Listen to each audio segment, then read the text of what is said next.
Menteri Investasi Kepala BKPM Bahlil Lahadalia mengakui belum ada investor asing yang mau menanamkan modalnya di Ibu Kota Nusantara atau IKN. Hal ini terungkap saat Bahlil dicecar anggota Komisi 6 DPR soal investasi di IKN 11 Juni lalu. Apakah belum ada gambaran dari Kementerian Investasi terhadap eskalasi peningkatan potensi investasi di IKN, Pak? Ini kenaikan 300 ini bayangannya Kementerian Investasi akan didapat dari mana, Pak? Karena saya melihat, jujur aja yang saya dengar, bahwa IKN tidak lagi menjadi target prioritas nomor 1 dari pemerintahan mendatang. So, seperti janji Presiden sebelumnya bahwa IKN ini majoritinya akan datang dari investor asing, kan harus dikebut, Pak. Otherwise, APBN lagi.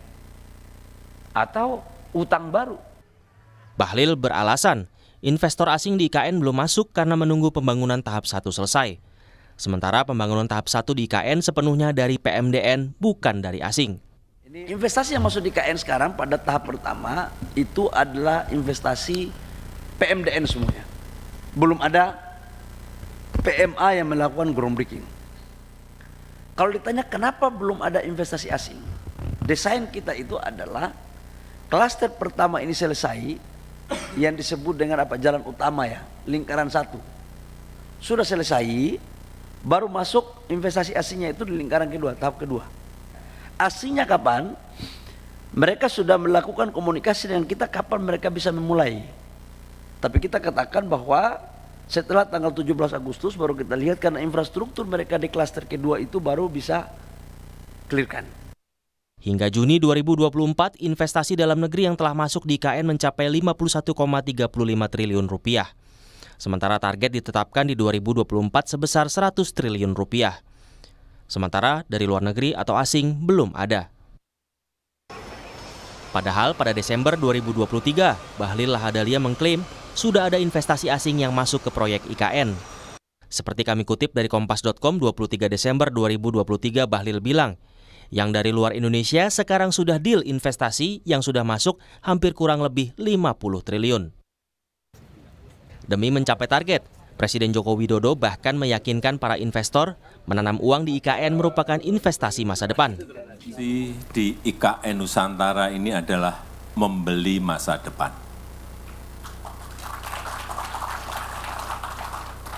Bapak Ibu jangan membayangkan sekarang. Karena jalan tol dari Balikpapan ke IKN Nusantara ini belum jadi. Tapi kalau Bapak Ibu berubahnya nanti, tanahnya sudah habis. Kita tahu harganya kan antara 400.000 sampai 800.000. Di Balikpapan saja 1 meter sudah 15 juta. Di Jakarta 200 juta. Tapi harga itu saya sampaikan sekarang, besok bisa berubah. Namun mantan Kepala Bappenas Andrinov Caniago menyaksikan investasi cepat di IKN. Ia pun meyakini belum ada bukti konkret investor tanam modal di IKN. Yang kedua, tidak realistis mengundang investor besar untuk masuk ke sana, apalagi dalam waktu dekat. Tapi mungkin saja nanti di pertengahan 10 tahun kemudian melihat, wah, kawasan Kalimantan ini sudah makin bergerak, maka ada kawasan penunjang yang disiapkan di bagian dari IKN itu menjadi tempat masuknya investor besar dan menengah. Bukti konkret tertariknya itu, kalau sekedar pernyataan tertarik itu kan artinya bisa macam-macam, ya. Sekedar orang menyatakan berminat, saya tertarik. Tetapi yang konkretnya kan tidak hanya itu, ya. Dia harus menunjukkan ya, penyetoran modalnya, penempatan uangnya. Yang jelas nggak ada bukti. Tidak ada bukti investor asing mau masuk IKN? Ya, belum ada bukti konkret investor itu tertarik, sudah menanamkan kakinya di sana. Okay. Ya, yang ada, yang mereka pernah menyatakan tertarik, menambah investasi di tempat lain. Tak cuma soal target investasi yang meleset, BPK mengungkap temuan 4 masalah dalam pembangunan IKN pada tahun 2022. Pertama, pembangunan infrastruktur belum selaras RPJMN tahun 2020-2024. Hal ini belum sesuainya dengan Renstra Kementerian PUPR dan Rencana Induk IKN. Kedua, persiapan pembangunan infrastruktur belum memadai. Hal ini terungkap dari persiapan lahan masih terkendala mekanisme pelepasan kawasan hutan. Ketiga, pelaksanaan manajemen rantai pasok dan peralatan konstruksi. Menurut BPK, hal ini terjadi karena kurangnya pasokan material dan peralatan konstruksi, hingga harga pasar material dan sewa kapal tongkang yang tak terkendali. Terakhir, Kementerian PUPR belum sepenuhnya memiliki rancangan. Hal ini terungkap saat serah terima aset, rencana alokasi anggaran operasional, serta mekanisme pemeliharaan dan pengelolaan aset dari hasil pembangunan infrastruktur IKN tahap 1. Pemerintah optimistis dengan target pembangunan IKN.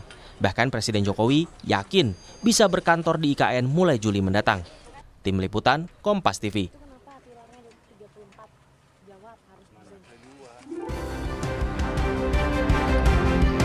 Kita bahas soal investasi di IKN malam ini bersama dengan Pelaksana Harian Deputi KSP Ali Mohtar Ngabalin dan juga ada anggota Komisi 6 DPR dari fraksi PDI Perjuangan Haris Turino. Selamat malam Bu Ngabalin, Pak Haris sehat selalu. Selamat malam. Assalamualaikum. Waalaikumsalam warahmatullahi wabarakatuh. Saya ingin ke Bu Ngabalin dulu ini. Ini berubah-ubah terus ya. Kemarin Desember Pak Menteri, Pak Bahlil mengatakan sudah ada investor asing yang masuk. Tapi kemarin di DPR bilangnya belum ada. Katanya masih menunggu pembangunan tahap 3 gitu ya kalau saya tidak salah. Apa sebenarnya yang ditunggu sih? Kenapa dari sekarang belum ada gitu yang masuk? Ada apa ini?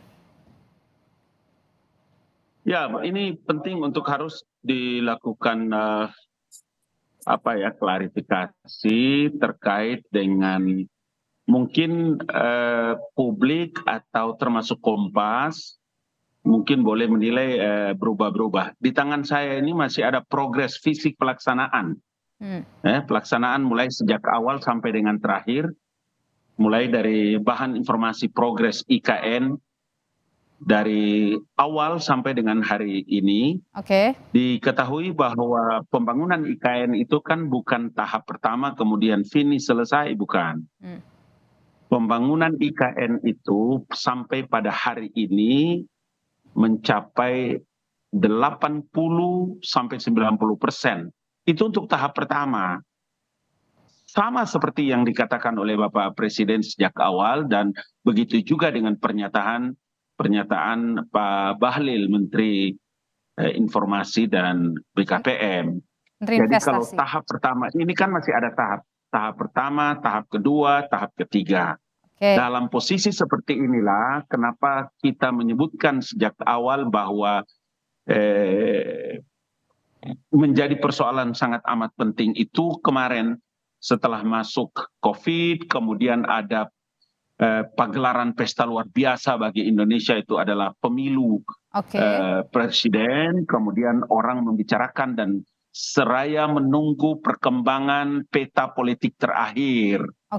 Jadi tahap pertama ini harus dilihat dalam skema yang diatur oleh pemerintah, oleh Presiden Joko Widodo, tidak pada skema-skema yang lain.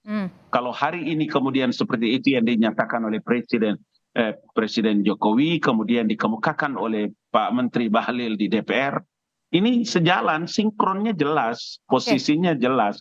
Apa yang dijelaskan Pak Bahlil itu sama seperti yang dijelaskan oleh Presiden Joko Widodo dalam tahapan pembangunan IKN. Jadi tidak ada yang berubah-ubah, tidak ada yang berbeda. Bu Ngabalin, kalau begitu memang investor asing belum ada ya memang Bu Ngabalin ya? Tidak pernah kita menyebutkan bahwa yang ada ini sampai sekarang ini, Presiden menyebutkan mereka antri. Antri dalam apa? Yang sudah dilakukan itu adalah agreement yang dilakukan. Jadi gentleman agreement yang dilakukan terkait dengan para investor asing itu di IKN, di pembangunan IKN. Sederhananya sudah ada atau belum ada? Belum ada. Belum ada ya investor asingnya ya. Apa yang membuat mereka belum mau berinvestasi atau belum melakukan agreement tadi? Mesti dibangun dulu, kan infrastrukturnya harus dibangun. Kita mesti menunjukkan bahwa tingkat keseriusan itu harus terjadi. Tahap pertama, makanya kan dijelaskan itu tahap pertama 80% ini. Sekarang setelah pemilu kemudian presiden terpilih Bapak Prabowo Subianto dan Gibran terpilih, maka berduyun-duyunlah orang itu mengantri seperti apa yang disampaikan oleh Presiden Joko Widodo, dan gentleman agreement itu dilakukan sudah sejak beberapa bulan yang lalu. Itu penjelasannya resmi dengan data yang sekarang saya pegang ini. Oke, baik. Sekarang situasi politik kan boleh kita katakan sudah stabil ya, Bung Ngabalin ya, karena sudah ada presiden terpilih, sisa menunggu dilantik. Bahkan nanti Juli Pak Presiden sudah mau berkantor di sana, begitu kabarnya. Jadi gimana itu? Apakah itu sudah bisa meyakinkan investor tidak? Ya, tidak ada yang perlu dikhawatirkan dari perkembangan percepatan pembangunan IKN ini. Itu juga yang membuat kemarin kami berkali-kali juga termasuk di Kompas kami telah memberikan keterangan bahwa dengan jabatan baru bagi mantan kepala otorita IKN ini memberikan isyarat penting dalam tugas khusus yang diberikan oleh. Oke. Tapi Bung Ngabalin, apa sih jaminannya selain soal infrastruktur ini? Ya, jaminannya negara dong. Jaminan apa yang mau dibutuhkan? Iya, jaminan bahwa ini investor ibu kota negara loh. Ini pembangunan ibu kota negara. Jaminannya negara, jaminannya pemerintah. Oke. Apa yang menjadi kekhawatiran? Coba jelaskan kepada saya biar saya kemukakan lagi. Oke, jadi ini kan yang dipertanyakan adalah ketika investor asing belum masuk, bagaimana ini nanti IKN ini kelanjutannya gitu loh. Iya, tidak ada yang perlu dikhawatirkan. Ini proyek negara, bukan proyek pemerintah. Proyek negara, ibu kota negara ini ibu kota negara, bukan ibu kota pemerintah. Oke, baik. Proyeknya proyek negara. Oke. Maka pemerintah bekerja keras dari mendapatkan sumber dana baik dalam negeri maupun luar negeri untuk mempercepat pembangunan IKN. Clear itu penjelasannya. Oke, tapi gini Bung Ngabalin, bagaimana pemerintah negara, kalau Anda menyebutkan ini ada proyek negara, bagaimana negara kemudian menjamin, meyakinkan investor bahwa ini udah siap untuk ada investasi di sini, investasi asing? Ya jelas, tempatnya ada, wilayahnya ada. Tanahnya dibagi dalam 3 opsi. Apakah para investor itu memiliki lahan yang ada, atau pemerintah bekerja sama dengan badan usaha, atau mereka sewa. Wilayahnya ada, undang-undangnya ada, pemerintahnya ada, Republik Indonesianya ada. Ini proyek-proyek negara. Apa yang tidak dikhawatirkan atau apa yang mengkhawatirkan? Oke, baik. Saya tahan di sana. Saya ke Pak Haris. Bagaimana Anda melihat soal investasi di IKN ini? Ya, jadi Pak Bahlil di dalam rapat sebelumnya dengan Komisi 6 DPR RI, kan Pak Bahlil mengatakan bahwa investor asing sudah siap untuk masuk ke Indonesia, bahkan sudah banyak jumlahnya. Nah, faktanya ketika di dalam rapat kerja terakhir, ketika saya desak, ternyata muncul pengakuan bahwa memang sampai detik ini tidak ada investor asing yang masuk. Ya. Nah, ini yang perlu dicatat. Satu kejujuran saja, kalau memang belum ada, katakan belum ada. Karena kita harus tahu bahwa selama infrastruktur dasarnya saja belum selesai, ya orang asing tidak bakalan masuk.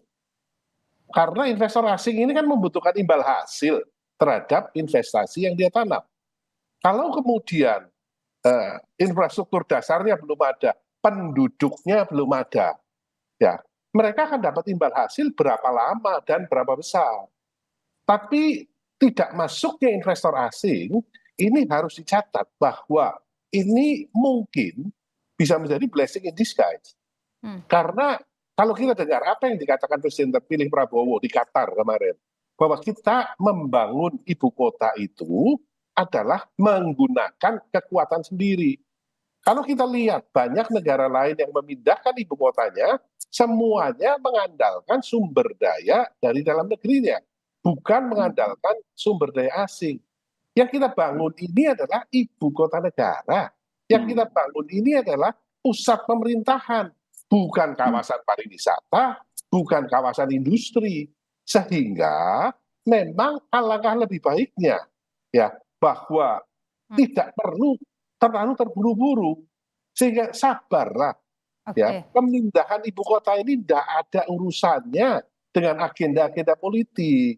menurut saya ya sabar sedikit, gunakan kekuatan sendiri, nanti pada waktunya ketika memang infrastrukturnya sudah jadi, penduduknya sudah ada, secara otomatis ya, bukan hanya investor asing, investor dalam negeri juga akan berduyun-duyun masuk ke IKN. Oke. Menurut Anda ketika pembangunan ibu kota negara ini, yang kalau tadi Bung Abalin mengatakan ini tuh bukan pembangunan pemerintah, negara punya gitu. Ada investasi asing yang diharapkan untuk bisa menjadi investor dan pembangunan ini bagaimana bagi kedaulatan bangsa? Ya, kalau kita dengar apa yang dijadikan pedoman adalah apa yang dikatakan Presiden terpilih. Jelas Presiden terpilih di Qatar mengatakan bahwa kita akan membangun dengan kekuatan sendiri. Sekali lagi, ini adalah simbol kedaulatan Indonesia. Sehingga sebaiknya menggunakan kekuatan sendiri. Jadi tidak usahlah buru-buru mengharapkan asing masuk, tidak bakalan masuk dalam waktu dekat. Karena infrastruktur dasarnya belum ada. Kalau kita lihat ya, yang sudah dianggarkan oleh pemerintah, ini kan besarnya sekitar 90 triliun.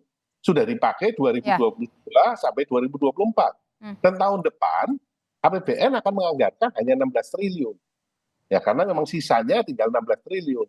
Nah, 90 triliun ini belum cukup untuk membangun infrastruktur dasar. Jadi sabar. Jadi jangan buru-buru begitu Bung Haris ya? Jangan buru-buru. Ya, Bung Abalin. Belajar dari negara lain, pindah ibu kota ini bukan 5 tahun. Bung Abalin bagaimana? 2 tahun. Dua pernyataan Mas Haris tadi benar. Yang pertama adalah infrastruktur dasar. Karena itu 80% itu menjadi jaminan bagi pemerintah Indonesia dalam mempersiapkan pembangunan ibu kota negara. Catat baik-baik, 80% itu adalah wujud nyata daripada pembangunan infrastruktur dasar. Terima kasih itu, Mas Haris. Kami anak-anak Indonesia, jadi kita saling. Jadi yang kedua, Mbak, yang kedua ini tadi juga Mas Haris benar bahwa pembangunan ibu kota negara ini di semua negara tidak 1-2 tahun, tapi membutuhkan cukup lama, 15 sampai 20 bahkan 25 tahun. Karena itulah 2 tahun tahap pertama ini menjadi jaminan bagi pemerintah Indonesia. Saya terima kasih kepada Mas Haris tadi benar bahwa ibu kota negara itu adalah menyangkut citra negara Republik Indonesia. Baik, kita tahan di sana. Bung Haris, Anda sendiri optimistis kemudian kalau Presiden kan menginginkan Juli nanti sudah berkantor di sana, 17 Agustus akan dilakukan di sana, proses pemindahan juga akan dilakukan secara bertahap. Ya enggak mungkin, kantor di sana tuh ngurusin apa? Ya penduduknya udah ada, ya infrastrukturnya belum ada. Nah terus mau ngurusin apa dia ada di sana? Ya saya yakin katakan Presiden terpilih kan infrastruktur sudah digenjot ini, sudah digenjot dilakukan. Belum ada air bersih saja belum siap. Juni ini masuk air bersih kabarnya. Kalau memang kita lihat aja nanti faktanya seperti apa. Dan kalau mau ngantor di sana, ya selama tidak ada penduduknya. Baik. Jadi Anda pesimis ya, bisa cepat-cepat pindah ke IKN ya? Ya, realistis bukan pesimis, tetapi realistis. Ya. Baik. Terima kasih Pak Haris, terima kasih juga Bung Abalin sudah berbagi pandangan di Sapa Indonesia Malam. Sehat selalu Bapak-bapak.